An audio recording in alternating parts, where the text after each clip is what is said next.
नमस्कार, जय हिंद प्यारे साथियों। स्वागत है आप सभी का आपके अपने YouTube चैनल अमन स्टडी पॉइंट में। साथियों, आज इस वीडियो में सीटेट 2024 यानी कि 14 दिसंबर 2024 को जो बाल विकास के प्रश्न पूछे गए हैं उन प्रश्नों को हम इस वीडियो में देखेंगे। तो चलिए शुरू करते हैं वीडियो को और वीडियो में पूरे अंत तक बने रहिएगा। तो साथियों, प्रश्न है आप सभी के स्क्रीन पर और वीडियो का थोड़ा सा रेजुलेशन आप लोग जो वीडियो का क्वालिटी है उसको थोड़ा सा बढ़ा लीजिएगा ताकि जो प्रश्न है आपको स्पष्ट दिखाई दे। पहला प्रश्न आपका साथियों ये पूछा गया है कि महारत उन्मुख शिक्षार्थी आमतौर पर सफलता का श्रेय को देते हैं और असफलता को। यहाँ पर ये पूछा गया है सफलता को श्रेय योग्यता और कोशिश को देते हैं और जो असफलता है उसको जो है अपर्याप्त कोशिश, यानी कहीं ना कहीं कोशिश में कमी हुई है जिससे असफलता मिली है। तो इस प्रश्न का आंसर होगा ऑप्शन सेकेंड। चलेंगे अगले प्रश्न की ओर। अगला प्रश्न आपका ये है साथियों, प्रश्न ये पूछा गया है अभिकथन वाला है। शिक्षकों द्वारा प्रदान किया गया आलम्बन बच्चों की सीखने की प्रक्रिया में बाधा डालता है। तो बाधा डालना, रटना, कंठस्थ करना, दंड देना, ये सभी हमने बताया था, या फिर मानकीकरण, जहाँ भी आपको दिखे निगेटिव है आपको तुरंत पहचान जाना है। तो पहले तो ये गलत हो गया, बाधा डालने की बात की गई। लेओ वाइगोस्की ने प्रस्तावित किया कि बच्चे स्वतंत्र रूप से पर्यावरण पर कार्य करके और उसमें हेर फेर करके सीखते। तो ये वाइगोस्की के अनुसार दिया गया है, गलत है। अगर जिन पियाजे के अनुसार होता तो सही होता। तो यहाँ पर ए और आर दोनों गलत हो जाएगा। ऑप्शन 4 के साथ आंसर लगाएंगे, यानी ऑप्शन 4 इसका सही जवाब होगा। अगला प्रश्न है ये पूछा गया है अभिकथन ए दिया गया है शिक्षकों को छात्रों से दूरी बनाकर रखनी चाहिए और अधिगम की प्राथमिक जिम्मेदारी उन्हीं पर डालनी चाहिए। देखिए, उन्हीं पर जिम्मेदारी डालने की बात की गई है। अधिगम लोकतांत्रिक वातावरण के बजाय एकाधिकारवादी, तो एकाधिकारवादी निगेटिव है, लोकतांत्रिक होना चाहिए न कि एकाधिकारवादी होना चाहिए। तो इसलिए ए और आर दोनों गलत हो जाएगा। तो ए और आर दोनों सही कहाँ पर हमारा जाएगा? दोनों सही नहीं होगा, दोनों गलत होगा। 4 के साथ आंसर लगाएंगे, सेकेंड वाला सही नहीं होगा। चलेंगे अगले प्रश्न की ओर। अगला प्रश्न साथियों आपका ये पूछा गया था कि विकास के संदर्भ में एक समय सीमा जिसमें एक व्यक्ति विशिष्ट उत्प्रेरणाओं के प्रति परिवर्धित संवेदनशीलता रखता है जिससे कि वह कुशल तरीके से कार्य करने के लिए विशेष कौशल विकसित कर सके, वह विकास की कौन सी अवस्था क्या कहलाई जाती है, यानी कौन सी अवधि कहलाती है। यहाँ पर साथियों आपका सही जवाब हो जाएगा उत्प्रेरक अवधि, ऑप्शन 4। अगला प्रश्न है कि लेखन वैफल्य की विशेषता है। तो साथियों प्रीवियस ईयर क्वेश्चन पेपर हम लोगों ने किया था, उसमें लिखने संबंधी जो विफलता होती है उसको वह लिखित कार्य की चुनौती है। डिसकैलकुलिया, डिस्ग्राफिया, डिसलेक्सिया, ये सभी प्रीवियस ईयर में प्रश्न पूछे गए हैं। तो बस यहाँ पर लेखन वैफल्य, तो लेखन से लिखित, या कोई भी आसानी से आंसर लगा लिया होगा। इसी को कहीं कहीं डिस्ग्राफिया करके पूछ दिया जाता है जो कि प्रीवियस ईयर में पूछा गया है। तो 4 वाला ऑप्शन इसका सही जवाब होगा। लॉरेंस कोहलबर्ग ने तर्क दिया है, कौन सा तर्क दिया है? तो उन्होंने तर्क दिया है कि बच्चों के नैतिक तर्क में सांस्कृतिक अंतर होते हैं। 4 ऑप्शन इसका सही जवाब है। अगला प्रश्न है आपके साथियों ये पूछा गया है कि बच्चे जब रिक्त स्थान अनुभव करते हैं तो बेहतर रूप से सीखते हैं, यानी जब बच्चे जो है सीखने के लिए मध्यम स्तर का उत्साह अनुभव करते हैं तब वह बेहतर रूप से सीखते हैं। देखिए, चिंता, रटना, निम्न स्तर की व्यवस्था, अधिगम व्यवस्था, ये सभी निगेटिव हैं, तो ये तो आंसर नहीं होगा। तो 4 के साथ आंसर जाएगा। अगला प्रश्न है निम्नलिखित में से कौन सा कथन विकास के समीप दूराभिमुख सिद्धांत का प्रतिनिधित्व करता है? तो इसका सही जवाब ऑप्शन 4 होगा, फर्स्ट होगा, न कि 4 होगा। मोतियों को धागे से पिरोने से पहले बच्चे गेंद को पकड़ने की क्षमता विकसित करते हैं। तो इसका फर्स्ट ऑप्शन सही है।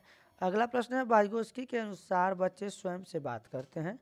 तो ये इसका सही जवाब आपका थर्ड होगा, विचार और आत्म नियमन में सहायता के लिए। अगला प्रश्न ये पूछा गया है, वाइगोस्की के सीखने और विकास के सिद्धांत के अनुसार निम्नलिखित में से कौन सा आलंबन का उदाहरण है। तो यहाँ पर जो सबसे सटीक और पॉजिटिव आंसर है, सहायता प्रदान करना, किसी कार्य को छोटे चरणों में तोड़ना और आवश्यकता अनुसार सहायता प्रदान करना। थर्ड ऑप्शन इसका सही जवाब हो जाएगा। अगला प्रश्न ये पूछा गया है, निम्न में से कौन सा बाहरी अभिप्रेरणा का सही वर्णन करता है। तो अभिप्रेरणा वाला ऑप्शन से जो टॉपिक है, इससे हम लोगों ने प्रश्न किया था टॉपिक वाइज। बुद्धि वाला टॉपिक हम लोग देखने वाले थे, तो बीच में कुछ प्रॉब्लम हो गया जिससे हम लोग वीडियो नहीं देख पाए, वीडियो हमने आपके लिए नहीं लाया। तो यहाँ पर जो है, इसमें आपका जो सही जवाब जाएगा साथियों, वो जाएगा थर्ड के साथ, अभिप्रेरणा जो वातावरणीय परिणामों से आती है। तो थर्ड के साथ आंसर जाएगा। अगला प्रश्न आपका ये रहा कि बच्चे जो है उस सामाजिक सांस्कृतिक संदर्भ से बहुत प्रभावित होते हैं जिसमें वे बड़े होते हैं। इसका फर्स्ट ऑप्शन ही सही जवाब होगा। अगला जो प्रश्न है आपका कथन वाला है, 5 से 6 वर्ष के से कम उम्र के बच्चों को ठीक से और रेखाओं के भीतर लिखने के लिए दबाव नहीं डालना चाहिए। तो सही है, 5 से 6 साल के बाद गतिक कौशल को बेहतर नियंत्रण प्राप्त करते हैं। इसमें दोनों जो है सही है, और आर जो है एक ही सही व्याख्या भी करता है, इसलिए ऑप्शन फर्स्ट इसका सही जवाब हो जाएगा। अगला प्रश्न ये है साथियों कि कोहलबर्ग के नैतिक विकास के किस चरण में व्यक्ति का नैतिक व्यवहार मुख्य रूप से इस मानसिकता पर निर्भर करता है कि लोग मेरे बारे में क्या सोचेंगे। तो इसका सही जवाब होगा सेकंड, पारंपरिक। और अगला प्रश्न आपका ये है साथियों, आपके स्क्रीन पर ये प्रश्न आपका पूछा गया है, अभिकथन में समावेशी कक्षा में छात्रों की आवश्यकताओं को पूरा करने के लिए शिक्षकों को बहुसंवेदी सामग्री का उपयोग करना चाहिए। पॉजिटिव है, सही है। समावेशी कक्षाओं को पाठ्यचर्या सामग्री के मानकीकरण के साथ मूल्यांकन रणनीतियों के मानकीकरण को अपनाना चाहिए। तो मानकीकरण जो है यहाँ पर निगेटिव है, आर गलत हो जाएगा, यानी आर सही नहीं होगा। तो यहाँ पर जो है ए सही हो जाएगा और आर क्या हो जाएगा, गलत हो जाएगा। तो यहाँ पर आपका जो ऑप्शन थर्ड में दिया गया है, ए सही है, आर गलत है। थर्ड के साथ आंसर इसका जाएगा। चलिए देखते हैं अगले प्रश्न को। अगला प्रश्न आपका ये है साथियों, बच्चे अक्सर अपने आसपास की घटनाओं की अपनी व्याख्या लेकर आते हैं। बारिश क्यों होती है, यह पूछे जाने पर सिया कहती है, भगवान अपने कंधों पर पानी की बाल्टियां ढो ढोकर थक चुके हैं। तो ऐसी व्याख्याएं जो है, ऐसी व्याख्याएं क्या करती हैं, संकेत देती है कि बच्चों में अपने सांस्कृतिक प्रवेश के अनुकूल सहज समझ होती है, जिससे वे घटनाओं को समझने की कोशिश करते हैं। तो बहुत कम है, सक्षम नहीं है, ये सभी निगेटिव हैं, पॉजिटिव एक ही है, ऑप्शन सेकंड सही आंसर हो जाएगा।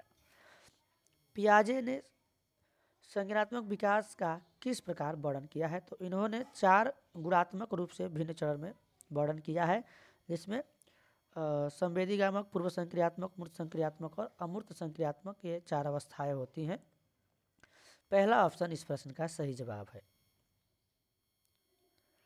अगला प्रश्न आपका यह है साथियों कि अभिकथन ए दिया गया है, शिक्षिका को अपनी कक्षा के लड़कों को खेलों में भाग लेने के लिए प्रोत्साहित करना चाहिए, वह लड़कियों को कलंक। तो यहाँ पर कहीं ना कहीं लैंगिक रूढ़िवादिता प्रदर्शित हो रहा है। बच्चे मुख्य रूप से अंतर्निहित जैविक भिन्नताओं के कारण जेंडर भूमिकाएं ग्रहण करते हैं। यहाँ पर दोनों गलत हो जाएगा, ए और आर दोनों क्या है, गलत है। 4 के साथ हमारा आंसर जाएगा।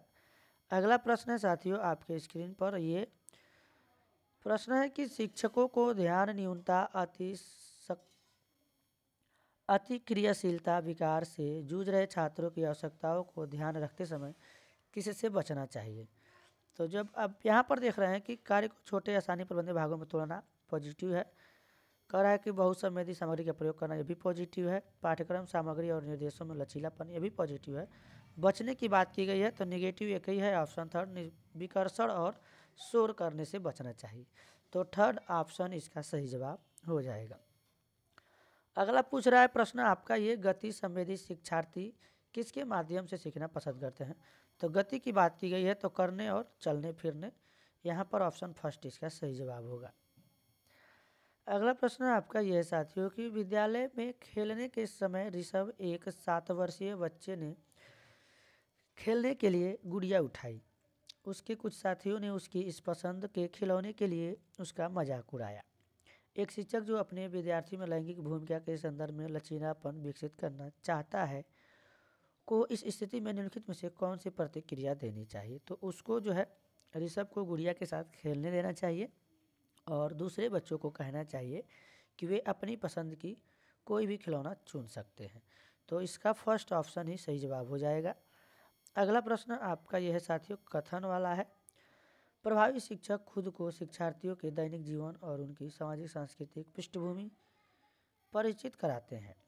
सीखना एक सामाजिक संदर्भ में होता है। तो दोनों सही है, ए और आर दोनों सही हो जाएगा और आर जो है ए की सही व्याख्या भी करता है। तो फर्स्ट वाला ही ऑप्शन इसका सही जवाब हो जाएगा। अगला प्रश्न है, समावेशन को बढ़ावा देने के लिए क्या आवश्यक है। तो लचीलापन, पाठ्यक्रम, सहयोगात्मक अधिगम, गम इमारतें, तीनों पॉजिटिव है। फर्स्ट, सेकेंड, फोर्थ ये ऑप्शन सेकेंड में सही हो जाएगा। पृथ्वीकरण निगेटिव है, ये ऑप्शन इसमें नहीं होगा। बाकी में थर्ड ऑप्शन है, सभी क्रॉस हो जाएंगे, सेकेंड के साथ आंसर जाएगा। अगला प्रश्न है साथियों, जीन पियाजे के अनुसार एक बच्चा जो सरल गणितीय उत्क्रमण जैसे 4 + 5 = 9 और 9 - 5 = 4 के पीछे तर्क को समझने में असमर्थ है, इसका कारण क्या है। तो इसका कारण है अपरिवर्तनीयता। अपरिवर्तनीयता यहाँ पर ऑप्शन 4 इसका सही जवाब हो जाएगा। और जब आंसर की आएगा तो पुनः हम लोग इस प्रश्नों को एक बार और उस आंसर की से मिलाएंगे, तो इस चीज़ का आपको ध्यान रहे। रचनावादी दृष्टिकोण से यहाँ पर प्रश्न ये पूछा गया है, तो इसका आपका सही जवाब होगा। इससे सीखना वर्तमान समझ और विस्तार और परिवर्तन है, ऑप्शन फर्स्ट इसका सही जवाब है। अगला प्रश्न है कि अच्छे समस्या समाधानकर्ता बनने में शिक्षार्थियों की सहायता करने के लिए एक शिक्षक को निम्नलिखित में से किस प्रक्रिया पर बल देना चाहिए। तो यहाँ पर जो है जो बड़ी और जटिल समस्याएं उनको छोटी प्रबंधीय समस्याओं में विभाजित करना चाहिए और यहाँ पर फर्स्ट वाला ऑप्शन आपका सही जवाब है। अगला प्रश्न है, अर्थपूर्ण अधिगम मुख्य रूप से किसके बारे में नहीं है। तो अर्थपूर्ण कह रहा है, ज्ञान का निर्माण पॉजिटिव है, कौशलों का विकास पॉजिटिव है, अवधारणाओं को समझना पॉजिटिव है। नहीं है पूछा गया है तो जानकारी को रटना, थर्ड ऑप्शन सही होगा, न कि 4 वाला गलत है, क्योंकि तीनों पॉजिटिव है और हमारा प्रश्न निगेटिव पूछा गया है, इसलिए थर्ड के साथ आंसर जाएगा। कह रहा है कि सामाजिक संचार में चुनौतियाँ किसमें स्पष्ट होती हैं। तो चुनौतियों के बारे में पूछा गया है, तो ये जो है साथियों स्वलीन क्रम विकार में स्पष्ट होती है, ऑप्शन फर्स्ट इसका सही जवाब है। और अगला प्रश्न ये पूछा गया है, पियाजे के संज्ञानात्मक विकास के सिद्धांत के संवेदी चालक अवस्था के 2 महत्वपूर्ण संज्ञानात्मक विकास मिल के पत्थर हैं। तो कौन है, ये है वस्तु स्थायित्व और स्थगित अनुसरण, ऑप्शन फर्स्ट इसका सही जवाब है। और अगला प्रश्न है, हावर्ड गार्डनर के अनुसार एक वैज्ञानिक का रिक्त स्थान बुद्धि का उच्च प्रदर्शन करेगा जबकि एक मूर्तिकार में बुद्धि का उच्च बुद्धिमत्ता होगी। तो मूर्तिकार में साथियों स्थानिक होगी और यहाँ पर वैज्ञानिक में ट्रांसडक्टिव हो जाएगा, ऑप्शन 4 इसका सही जवाब हो जाएगा। तो साथियों आज हम लोगों ने देखा 14 दिसंबर 2024 के सीटेट में पूछे गए CDP के प्रश्नों का आंसर। तो साथियों आज की वीडियो में बस इतना ही। वीडियो कैसा लगा कमेंट बॉक्स में ज़रूर बताइएगा और वीडियो पसंद आया हो तो एक बार लाइक और शेयर कर दीजिएगा और चैनल पर पहली बार हैं तो चैनल को सब्सक्राइब करके बेल नोटिफिकेशन आइकन को प्रेस कर लीजिएगा ताकि कोई भी नोटिफिकेशन आप सभी तक सबसे पहले पहुंच सके। तो मिलेंगे नेक्स्ट वीडियो में, तब तक के लिए धन्यवाद, जय हिंद।